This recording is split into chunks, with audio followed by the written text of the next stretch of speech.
እስኪ ዛሬ ደግሞ የተወሰኑ ኮሜንቶችን ለመመለስ ልሞክር። እዚህ ላይ እንደምታዩት ምርጥ ነው ይላል። እዚህ ጋር እንደምታዩት ይሄኛው ደግሞ በጣም አሪፍ ነው እናመሰግናለን። እሺ እቀጥላለሁ። ከዛ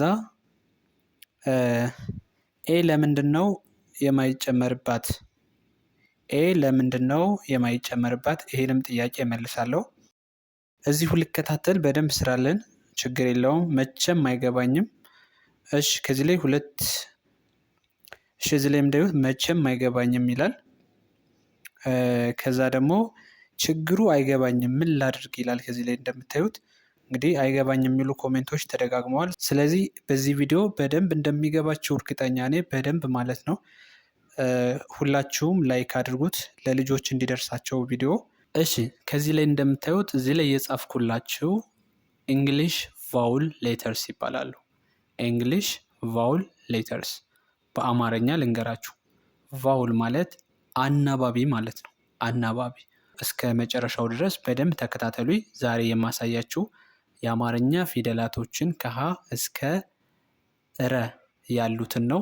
እነዚህን የአማርኛ ፊደላቶች በእንግሊዘኛ እንዴት እንደምንወክላቸውና ስለ ቫውሎችም አንዳንድ ነገሮችን በደንብ ግልጽ እንዲሆንላችሁ እናያለን ማለት ነው። ስለዚህ ከዚህ ላይ እንደምታዩት የመጀመሪያ የጻፍኩላችሁ ኛው በቀይ ጽሁፍ እነዚህ የእንግሊዘኛ ቫውል ሌተርስ ይባላሉ ማለት ነው። ቫውል ማለት በአማርኛ ትርጉም አናባቢ ማለት ነው። አናባቢ ወይም ሁለተኛ ላይ የሚመጡ ሌተሮች ናቸው። ሁለተኛ ላይ የሚመጡ ሌተሮች ናቸው። እነዚህን ጠቅላላ ስንት ናቸው? 5 ናቸው። ሌተሮቹ 5 ናቸው። ከዚህ ጋር ስለተደጋገሙ ነው 6 የሚመስሉት እንጂ ከዚህ ጋር ኢ ያለ፣ ከዚህ ጋርም ኢ ያለ። ስለዚህ ስትቆጥሯቸው ግን እያንዳንዳቸው 5 ሌተሮች ናቸው። እነዚህ አናባቢ ወይም ቫውል የምንላቸው እያንዳንዱን የአማርኛ አንድ ፊደል ለመጥራት ሁለተኛ ላይ የገቡ ትክክለኛውን ድምፅ እንድንጠራ ያደርጉናል ማለት ነው። አሁን እዚህ ላይ እንደምታዩት ሀ አለ። ሀሁ ሂሃ ሀሁ ሂሃ ሄ ህ ሆ። አያችሁት? የሀ ድምፅ 7ቶቹ ድምፆች ከዚህ ጋር አሉ። እነዚህን ድምፆች በአማርኛ የምንለይበት መንገድ ምንድን ነው? ቅርጻቸውን ከዚሁ ላይ በመቀያየር ብቻ። ለምሳሌ ሀ ስንል ይህ ነው፣ የሀ ቅርጽ ይህ ነው። ሁለተኛ ላይ ደግሞ ሁ ስንል ምንድን ነው የጨመርነው? ከጎኑ ላይ ቅጥያ በማድረግ ብቻ ሁ የሚለውን ድምፅ እንድናገኝ አግዞናል ማለት ነው። በእንግሊዘኛ ሌተር ግን በአማርኛ እዚህ ጋር ቅጥያ ከምናደርግ ይልቁንስ ቫውል የሚባሉ ፊደላቶችን ሁለተኛ ላይ በመጨመር ትክክለኛውን ድምፅ እንድንለይና እንድናነብ ያደርጉልናል ማለት ነው። ከዚህ ላይ ግን እንደምታዩት ወደ እንግሊዘኛው ስንመጣ ኤችን እንደ ህ እናነበውና ኤን ስንጨምርለት ቫውል ኤን ሀ የሚለውን ድምፅ ይሰጠናል ማለት ነው። እንደገና ደግሞ ሁ በምንል ሰዓት ኤች ህ ነው ብለናል። ከዛ ዩን በምንጨምር ሰዓት ኡ የሚለውን ድምፅ ይሰጥልናል ማለት ነው። ያ ማለት ከዚህ ላይ ቅጥያ ባደረግነው ፋንታ ከዚህ ጋር ቫውል ማንን ጨመርነን? ዩን ጨመርነን ማለት ነው። ቫውል ሌተር ዩን ጨመርነን። ሶስተኛ ላይ ስንሄድ ሺ ስንል ከዚህ ጋር ከታች ከእግሯ ላይ ሰረዝ ባደረግንበት ፋንታ ከዚህ ደግሞ ቫውል ማንን ጨመርነን? አይን ጨመርነን ማለት ነው። ቫውል አይን። በደንብ ግልጽ ነው። በደንብ ተከታተሉ ሁላችሁ። ዛሬ በዚህ ቪዲዮ ካልገባችሁ ችግር አለ ማለት ነው። በደንብ ተከታተሉኝ። ግን ችግር የለም ምንም አታስቡ። ካልገባችሁም ደግሜ እሰራላችኋለሁ። እስከ መጨረሻው ብቻ ተከታተሉ። ስለዚህ ወደ ቀጣይ እንሄዳለን። ለምሳሌ ኛው ሀ ይላል። አራተኛ ላይ የሚገኝ የሀ ድምፅ ሲሆን በእንግሊዝኛ ሌተር ስንጽፈው ኤች እና ማን ይሆናል? ኤ። ኤች እና ኤ። ለምን? ከዚህ ጋር ድምፁ ስለተመሳሰለ ነው። ይሄኛው ከመጀመሪያው ጋር ሀሁ ሂ አይደል ያልነው? ሀ ሁ ሂ ሀ። የአራተኛውና የመጀመሪያው የሀ ቤተሰቦች በባህሪያቸው ተመሳሳይ ድምፅ ነው ያላቸው። ተመሳሳይ ድምፅ ስላላቸው ኤን እንጠቀማለን። ከመጀመሪያውም ከአራተኛውም ቫውል ኤን እንጠቀማለን ማለት ነው።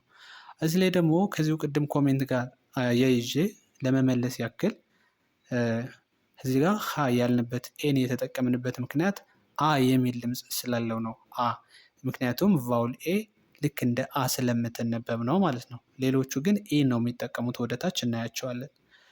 ከዛ ቀጣይ ሄ አምስተኛ ላይ። ስለዚህ አምስተኛ እዚህ ጋር ቀለበት ባደረግንባት ፋንታ የአማርኛን ፊደል እዚህ ላይ ግን ኢን ጨምረናል።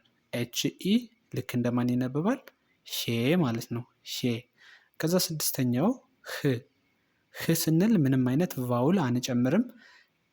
ስድስተኛ ላይ ያሉት ህ ስንል ምንም አይነት የሚመጣ ድምፅ የለም።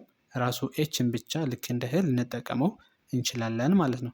ከዛ መጨረሻውን ሆ በምንል ሰዓት ይህን አይነት ቅርጽ አለው የአማርኛው። ነገር ግን በእንግሊዘኛ የሆነ ቅርጽ አይደለም የምንጨምርበት፣ ቫውል ነው የምንጨምርበት። ቫውል ኦን በምንጨምር ጊዜ ሆ የሚል ድምፅ ይኖረዋል ማለት ነው። አሁን ይህኛው ያህን ቤተሰብ በዚህ መንገድ አሳየዋችሁ። ሌሎቹም ተመሳሳይ ናቸው። የተወሰነ ልዩነት ቢኖራቸው እንጂ ወደ ታች ያሉትን በደንብ እንይ። ልክ እንደ ለ የምናነበው እንደ ለ ቤተሰቦች የምናነበው የመጀመሪያው ተነባቢ ይባላል በእንግሊዘኛ ሕግ ወይም ኮንስናንት ይባላል። ኤልዮ ሙሉ ጋር ኤል አለ። ከለ ቤተሰቦች ይኸው ኤል አለ፣ ከዚህም ኤል አለ። ስለዚህ ለ በምንል ሰዓት ይኸው ኢ ያደረግናት ልክ እንደ ሀ ኤ ለምንድን ነው ያላደረግናት? እዚህ ላይ ለምንድን ነው የሀ ኤን ተጠቅመን ከዚህ ጋር ለ ስንል ደግሞ ኢ ለምንድን ነው ያደረግነው ካላችሁ ከዚህ ጋር አ ሚል ነው። ሀ ስንል አሁን ሀ ስትሉና ለ ስትሉ ተመሳሳይ ድምፅ አይደለም መጨረሻው።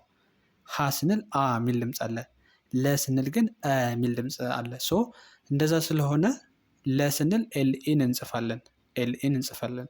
ሉ ስንል ኤልዩ። አሁን እዚህ ጋር ሆ ስንል ኤችዩ ነው ያደረግነው አይደለ? ድምፁ ተመሳሳይ ነው። በቃ ከሁለተኛው ቀጥሎ ወደ እስከ መጨረሻው ያሉት ተመሳሳይ ነው። ሁ ስንል ኤችዩ ነበረ። ሎ ስንል ደግሞ ኤልዩ ይሆናል። ሺ ስንል ኤች አይ ነበረ እዚጋ እንደምታዩት። ሊ ስንል ደግሞ ኤል አይ አለ እዚጋ ኤል አይ። ከዛ ሀ ስንል ኤች ኤ ነበረ። ላ ስንል ደግሞ ኤል ኤ ሆነ ማለት ነው። አምስተኛ ላይ ሌ ምን ይሆናል? ኤል ኢ። ስድስተኛ ላይ ል ማን ይሆናል? ኤል ብቻውን ይሆናል። ከዛ ሰባተኛ ሎ። ከዛ ምን ይሆናል በእንግሊዘኛው? ኤል ኦ። ምክንያቱም ሆ ስንል አሁን እዚህ ጋር ኤች ኦ ነበር የሆነው። ስለዚህ የምንቀይረው ምንድን ነው? የመጀመሪያውን ኮንሰናንቶች ነው እንጂ ከዚህ በኋላ እነዚህን ከዚህ ላይ ያሳየዋችሁን እነዚህን ቫውል ሌተሮች አመጣችሁ ባሉበት የመጀመሪያውን ኢ ታደርጋላችሁ፣ ሁለተኛውን ዩ ትጨምሩበታላችሁ፣ ሶስተኛውን አይ ትጨምሩበታላችሁ፣ አራተኛውን ኤ፣ አምስተኛውን ኢ፣ ስድስተኛ ላይ ምንም ነገር አትጨምሩም፣ ሰባተኛ ላይ ደግሞ ኦ።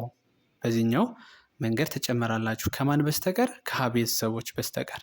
የሀ ቤተሰቦች ግን ይችን ኢ ከማድረግ ይልቁንስ ኤ ነው የምታደርጓት። ኤ በደንብ ግልጽ እንደሚሆንላችሁ እርግጠኛ ነኝ። ቀጣይ ይህኛው ሀ መርኋ ወይም ደግሞ ሀ የምንለው ሀ፣ ሁ፣ ሺ፣ ሀ፣ ሼ፣ ህ፣ ሆ። አሁን ይህኛው ሀ ነው። በቃ የአማርኛ ሀሌታ ውሃ የመጀመሪያው እዚህ ጋር ተመሳሳይ ስለሆነ ምንም የምንቀይረው ነገር የለም። ሀ ስንል ኤች ኤ ነው። ኤች ኮመን ነው። በቃ ምንም መሰረታችን ነው፣ መነሻችን ነው። ሀ የሚል ድምፅ እና የሀ ቤተሰቦች በሙሉ ኤች በቃ ወሳኝ ነው፣ የትም ቦታ ብትሄዱ ማለት ነው። ከዛ ግን ቫውሎቹ ይለያያሉ። ኤች ኤ ይሆናል። ሁ ኤች ዩ፣ ሺ ኤች አይ፣ ሀ ኤች ኤ፣ ሼ ኤች ኢ፣ ህ ኤች፣ ሆ ኤች ኦ ማለት ነው። በጣም ቀላል ነው። ከዚህ በኋላ የምናየው ማን ነው? መ። ስለዚህ እንደ መ ልናነበው የምንችል ኮንሶናንት ሌተር ማን ነው? እንደ ማን? እንደ መ። እንደ መ ልናነበው የምንችል ልክ ድምፁም እንደሚነግረን ኤም ነው። ኤም። ስለዚህ ኤምን ከያዝንን ከዚህ በኋላ ምን ይከብደናል? ኤምን እንጽፋለን በሙሉ ከሁሉ ቤተሰብ ላይ ኤምን እንጽፋለን። ኤምን ከዛ ደግሞ ኤምን ከሁሉ ላይ እንደዚህ ኤምን እንጽፋለን እስከ መጨረሻው። ከዛ በኋላ መጨረሻ ላይ የምናደርጋለን ቅድም ያሳየዋችሁን ከላይ የመጀመሪያው ኢ ነው ብለናል፣ ሁለተኛው ዩ ብለናል፣ ሶስተኛው አይ፣ አራተኛው ኤ፣ አምስት ኢ፣ ስድስተኛው ላይ ባለበት ምንም ነገር ኮንሰናንቱን ብቻ ጽፈን ቫውል አንጨምርም ብለናል። መጨረሻው ላይ ኦ ብለን እንጨምርበታለን። አሁንም ደሴም ወይ ነው። ስለዚህ እንደምታዩት መ ኤምኢ ኢን የጨመርነው፣ ሙ ኤምዩ ዩን የጨመርነው፣ ሚ ኤምአይ አይን የጨመርነው፣ ሜ ማለትም ማ ኤምኤ ኤን የጨመርነው፣ ሜ ኤምኢ ኢን የጨመርነው፣ ም ኤም ምንም የጨመርነው ነገር የለም። ሞ ኤምኦ ማንን ጨመርነን? ኦ ነው የጨመርነን ማለት ነው። በጣም ጥሩ። እስካሁን ግልጽ ነው? አዎ እያላችሁኝ እንደሆነ ይሰማኛል። እንቀጥል ወደፊት። እሺ አሁን ደግሞ ዛሬ ከማሳያችሁ ውስጥ 2 ፊደላቶች ናቸው የቀሩኝ፣ ሰንና ረ። ሰ፣ ሱ፣ ሲ፣ ሳ፣ ሴ፣ ስ፣ ሶ ይላል። ስለዚህ እንደ ሰ በእንግሊዝኛ ስንወክል ወይም የምናነበው ኮንሶናንት ማን ነው? ኤስ ነው። ኤስ ነው። ኤስን እንጽፋለን። ስለዚህ ኤስ ከሆነ ሙሉዎቹ ላይ ኤስ ትጽፋላችሁ። መጀመሪያ ኤስን ትጽፋላችሁ። ሲ ላይ ኤስን ትጽፋላችሁ። ሳ ላይም ኤስን ትጽፋላችሁ። ከዛ ሴ ኤስን ትጽፋላችሁ። ስ ኤስን ትጽፋላችሁ። ሶ ኤስን ትጽፋላችሁ።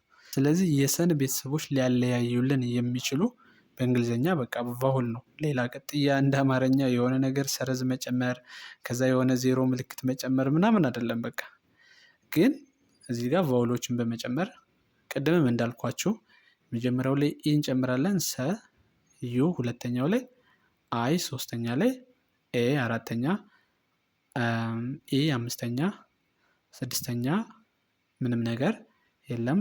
ሶ ስንል ኦ ሰባተኛ። በዚህ መንገድ እንለያቸዋለን ማለት ነው። በጣም ጥሩ። ከዛ መጨረሻ ምናያት ይኸው ረ አለች። ከዛ ደግሞ ሩ፣ ሪ፣ ራ፣ ሬ፣ ር፣ ሮ እንደ ረ ልናነበው የምንችለው ይህ ደግሞ ድምፁ በራሱ ይነግራቸዋል። በነገራችን ላይ ረ የሚባል የእንግሊዝኛ ሌተር የለም። አር ነው አደለ? አርን ትጠቀማላችሁ። ከዛ ግን ረ ለሚለውን ድምፅ እንዲወክልልን የምናደርገው ኢን በመጨመር ነው እንጂ ብቻውን አይሆንም። ረ ይኸው ረ፣ ሩ አርዩ፣ ሪ አርአይ፣ ራ አርኤ፣ ሬ አርኢ፣ ር አር ብቻውን፣ ከዛ ሮ አር ኦ ብለን በዚህ መንገድ መወከል እንችላለን። ይህንን በደንብ አድርጋችሁ እስከ መጨረሻው ቻላችሁ ማለት እመኑኝ እንግሊዝኛ በጣም በጣም በጣም ቀላል ነው። 100% ነው የምነግራችሁ። ምክንያቱም እኔ በሙከራ አይቼዋለሁ። በግል የሚማሩ ልጆችን ምንድነው መጀመሪያ ይሄን ነው ማስጠናቸው። ስፔሻሊ አማርኛ ለሚችሉ ልጆች፣ አማርኛ ማንበብና መጻፍ ለሚችሉ ልጆች ይሄ በጣም ቀላል ነው። በጣም ቀላል ነው። ሶ እንግዲህ በዛሬ ቪዲዮአችን ይህንን ይመስላል። በደንብ ግልጽ ሆኖላችኋል። እስኪ እዚህ ላይ ሌላ የቤት ስራ ልስጣቸው። እዚህ ጋር ኮሜንት ላይ የምትጽፉልኝ ማለት ነው። በደንብ ገብቷችኋል ወይስ አልገባቸውም? ከረ ቀጥለን የምናገኘው የአማርኛ ፊደል አለ። እሱ ፊደል ማን ይባላል? ሰ። ስለዚህ ገብቷችሁ ከሆነ የዚህን የሰን ፊደል አጻጻፍ በእንግሊዝኛ እንዴት ነው ምንወክለው ማለት ነው። ሰ፣ ሱ፣ ሲ፣ ሳ፣ ሴ፣ ስ፣ ሶ። ልክ የሰ ቤተሰቦች እነዚህን ይመስላሉ። ሰ፣ ሱ፣ ሲ፣ ሳ፣ ሴ፣ ስ፣ ሶ። በደንብ ግልጽ ሆኖላችሁ ከሆነ ይህንን በኮሜንት እዚህ ላይ እንደዚህ ካደረጋችሁ ከጻፋችሁ በኋላ ከታች አጻጻፉን ላሳያችሁ። ከዛ ሰ እዚህ ጋር ትጽፋላችሁ። ልክ እዚህ ጋር እኔ እንደጻፍኩት በዚህኛው መሰረት ማለት ነው። እንደዚህ አድርጋችሁ ጽፋችሁ ኮሜንት ላይ ላኩልኝ፣ አስተካክላችኋለሁ፣ ችግራችሁን እነግራችኋለሁ እዛው ላይ። ስለዚህ በዛሬ ቪዲዮአችን ከዚህ ላይ ይበቃናል። በግል መማር የምትፈልጉ ልጆች ከቪዲዮ መጀመሪያ ላይ በምናስተዋውቀው ስልክ የደውላችሁ አገኙኝ። ኢሞ ላይ፣ ዋትሳፕ ላይ ወይም ቴሌግራም ላይ። ይመቻችሁ። ሰላም ሁኑ።